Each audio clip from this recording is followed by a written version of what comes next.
What did you come here to do? I'm really asking you, what did you come here in this life to do?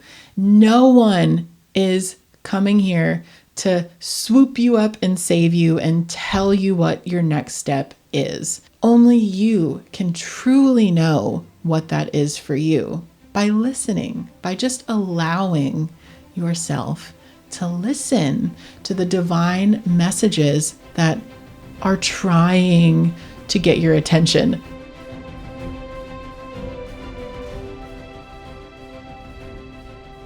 I remember the moment that I took my first big career leap of faith. It was about 8 years ago. And let me paint you a picture here.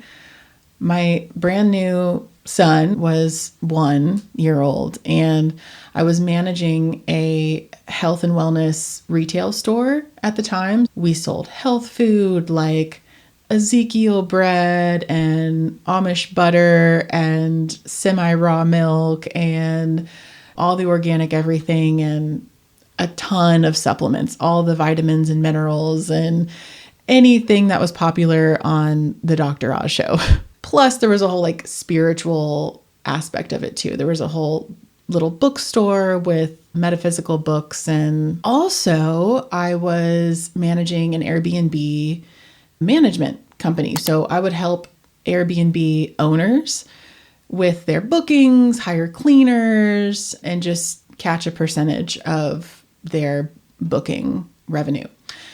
I was doing all of that while carrying my 1-year-old son with me to work at all times.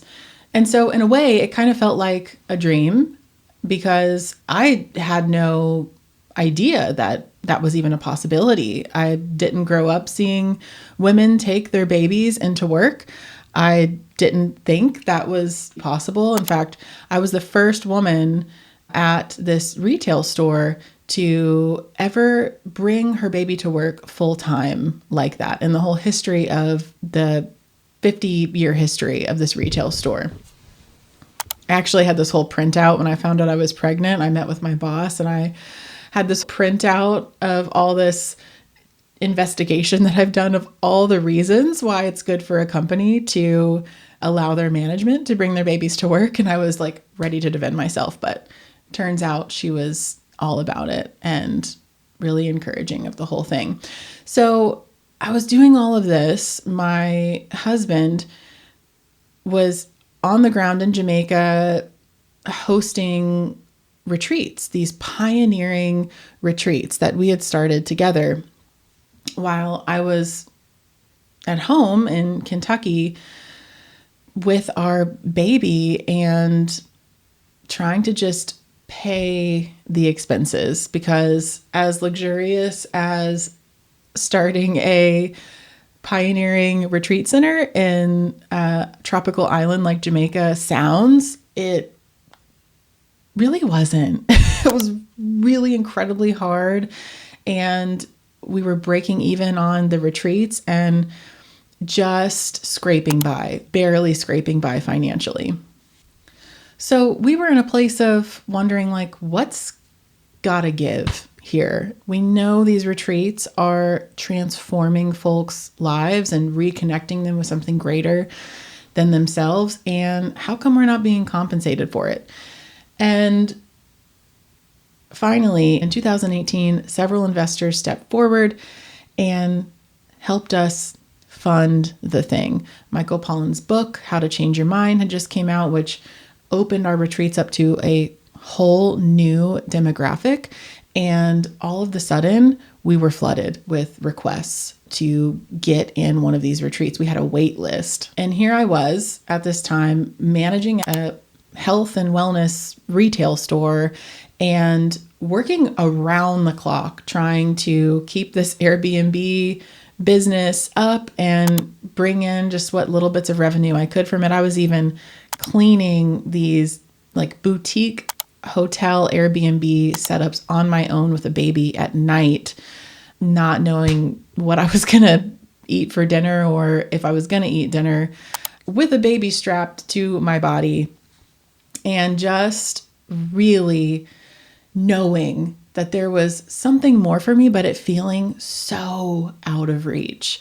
And when these investors came on board for the retreats in Jamaica, I was confronted. I was confronted with the stories of what I thought I was capable of. I was confronted with the beliefs that I was holding about what I was here to do in this world. And even though I'd been praying, begging, desperate for more money to enter our lives so we could do more, when it came, I found myself afraid and a little frozen, honestly. It wasn't exactly the feeling of relief that I had been imagining. And it was at that moment that for the first time, I really realized how impactful the stories that we tell about ourselves, the identity that we see ourselves as, is quite literally everything. Because here I was with this opportunity. I was being offered a full-time job to move to Jamaica with my baby and leave behind this retail management job for following a dream. And I felt paralyzed. There was this voice in my head that was saying, "You're not the type of person who takes risks like this. You're not smart enough. You're not a business person, let alone an international business person or business woman. For crying out loud, you have a baby to raise. What are you thinking?" And simultaneously, there was a louder voice. It was more like a divine feeling that was coming from within me, like a tidal wave moving me forward. The fear was very much there. And at the same time, the greater feeling and the greater force that I experienced was something I can't explain. An energy that was reminding me that this wasn't a selfish desire that I was experiencing. This wasn't just a happenstance opportunity that I could really take or leave. This was a divine calling. This was a part of my epic journey and adventure here on this earth. And I was guided through this process of looking back in my life and seeing all the times that I've been afraid and I've followed my heart anyway and taken that leap of faith. Whether I succeeded or failed in whatever it was I was trying to accomplish, the success and the failure was more about me being willing to move forward anyway. That was the adventure. That was the success, was following my heart's desire. And that no matter what happened, I could look back and say that I lived, I stepped into the calling. And those are the times that when I look back in my life, I really relish. And so when I was met with that opportunity in 2018 to leave my job, move to another country for the first time, I knew that this was one of those times. This was one of those times where it's like I could see myself 10 years from then in two different realities. One reality where I accept the opportunity that's being given to me, and another reality where I don't. And that reality where I didn't accept the opportunity to move to Jamaica, quit my secure job, take my baby with me, have an adventure, and see what happens, that was the reality that I just had to choose. And before I go any further, I want to take a moment to pause and say thank you. Thank you for being here. Thank you for being exactly who you are, witnessing this unfolding story and this message that I have for you. This means so much to me that you're choosing to be here in this moment with me. Even though I can't see you with my eyes, in my heart, I feel you, and I'm so grateful. Give this video a like, subscribe to my channel if you'd like to be notified when I release the next video. I'm just getting started here on this channel, and so you liking and subscribing means so much to me, and it's my greatest intention to deliver messages from my heart to you, to inspire you, uplift you, give you more tools that you can really actually utilize in your day-to-day relationships in every aspect of your life. So thank you so much for being here. I talk with women every single week, whether they're friends or coworkers or women at my kids' school or women that are a part of the spiritual community that I co-founded, who tell me something like, something just feels off in my life. I can't really put my finger on it.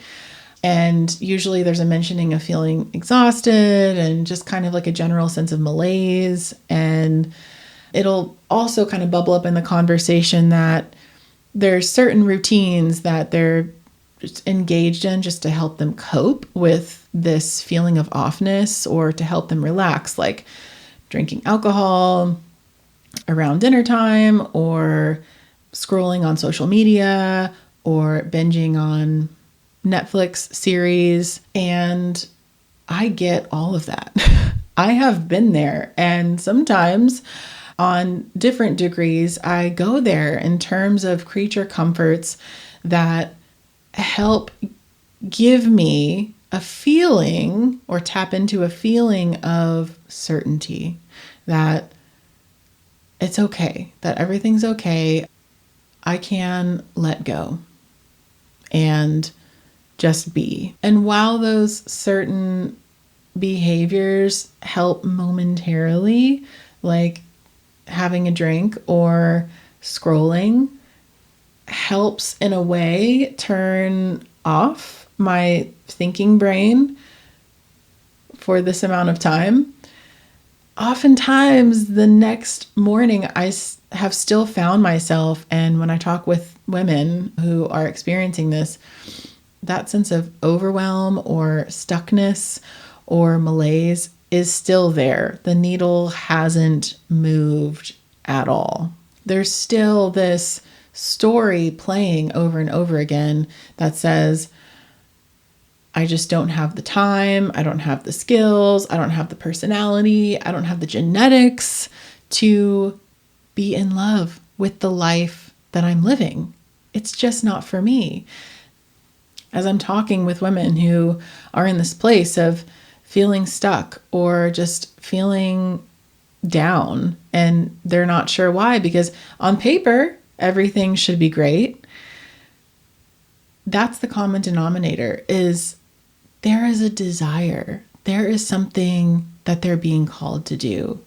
And there's a story that's coming in that's blocking that calling. There's a quote from the Kybalion, which is this assembly of Hermetic principles passed down through oral tradition since the ancient times, that says this: our business in the universe is not to deny its existence, but to live using the laws to rise from lower to higher, doing the best that we can under the circumstances arising each day, and living so far as possible to our highest ideas and ideals. And that brings me to the question that I want to ask you. What did you come here to do? I'm really asking you, what did you come here in this life to do? And that may feel like a crazy question, because you may be thinking, well, how am I supposed to know that? And I'll tell you how you're supposed to know that. That is those whispers of desires and wants that you're having.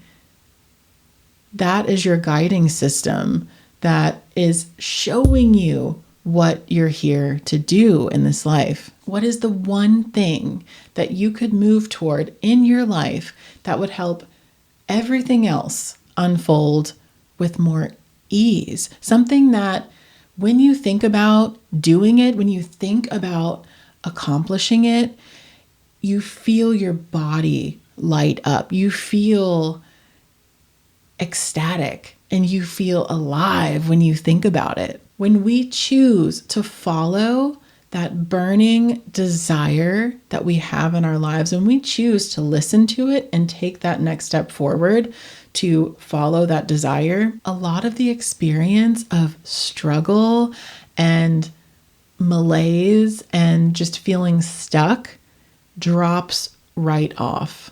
Because these desires that are being communicated through us in different ways, they're not fantasies or selfish. They are divine signals made uniquely for each and every one of us.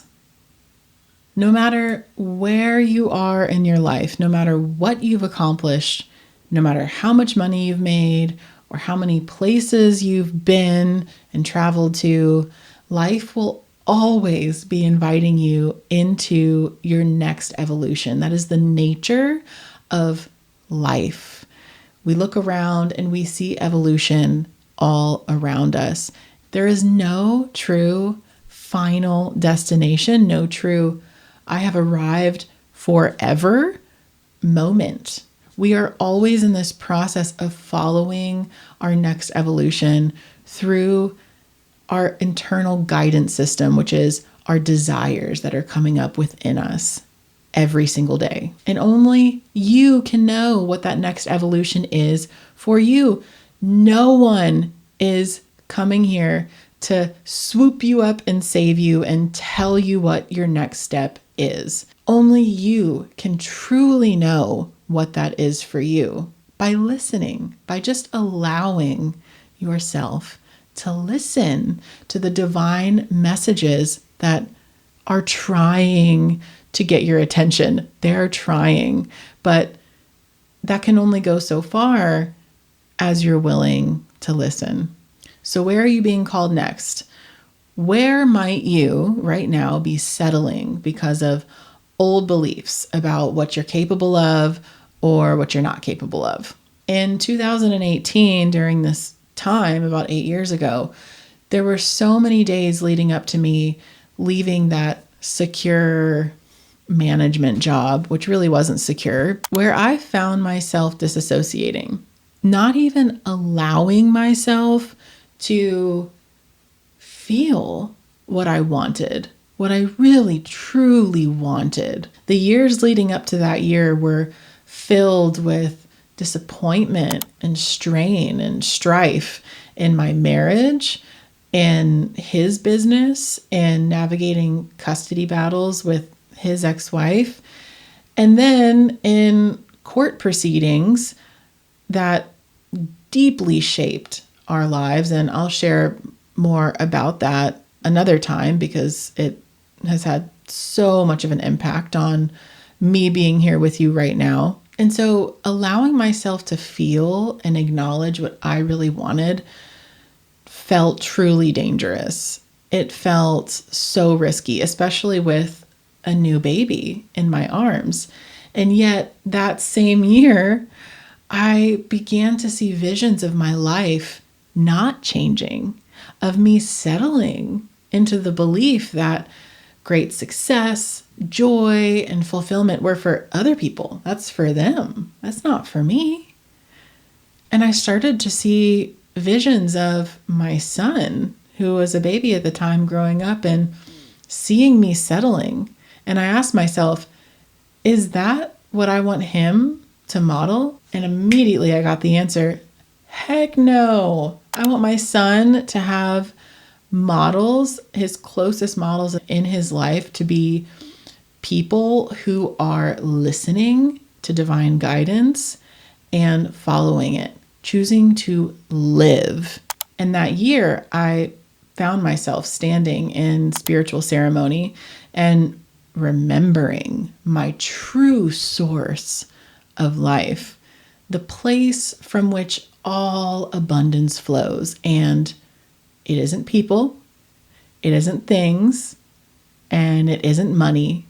It's this eternal, ever giving source of life that created me, created my children, and created you. And I realized that I came here in this life not only to remember that myself, to have this experience of contrast and awakening and remembering who I am and what I'm here to do, and that I am always guided, always supported, and to help other people do the same. And once I really allowed myself to feel that guidance and step into that purpose, things became a lot more clear. And a lot of my problems, a lot of my challenges, a lot of my just sheer sadness and depression fell away because I started to, day by day, remind myself that I'm here for something so much greater than settling for just getting by or doing what I think other people want me to do. I am here for something incredible, and so are you. And of course, there have been so many amazing challenges since 2018, since that year where I made that first big career move of my life and I took that first huge leap of faith that really scared the daylights out of me and also was such a huge step in moving from my heart and listening to divine guidance. Yes, there have been so many challenges, thankfully so, and they continue to come. And all the rewards that come with it are absolutely worth it. And so what is it for you? What is it for you that you're being called to do that is certainly going to come with challenges that you're going to get to experience and get to move through, and will also come with incredible rewards that make it all worth it? Before we close together, I want to invite you into something special. My website is being built, and you can go ahead and add your name and email to the email list right now to be the first to know when some really amazing opportunities open up. And as a thank you for being here, when you enroll, I'll send you a one-of-a-kind energetic tune-up guide. Think of it kind of like a pre-workout that you take before going to the gym, except this is a process for your energy. It's a simple, powerful technique that I personally use before I leave the house, before big meetings, before important conversations with people that I'm in relationship with, especially when I'm desiring more clarity and guidance. I utilize this energetic tune-up process. So step into the link below in the show notes, enroll in my email list, and receive this really unique gift to carry with you throughout your day. And remember, what you are desiring from your heart in your life is not selfish. It's what you came here to pursue. So I invite you to let that creative force that holds all of us, that holds the sun, that holds the moon, that moves the tides, and keeps your heart beating without any conscious effort of your own. Let that divine force figure out the rest. I look forward to seeing you in the next video.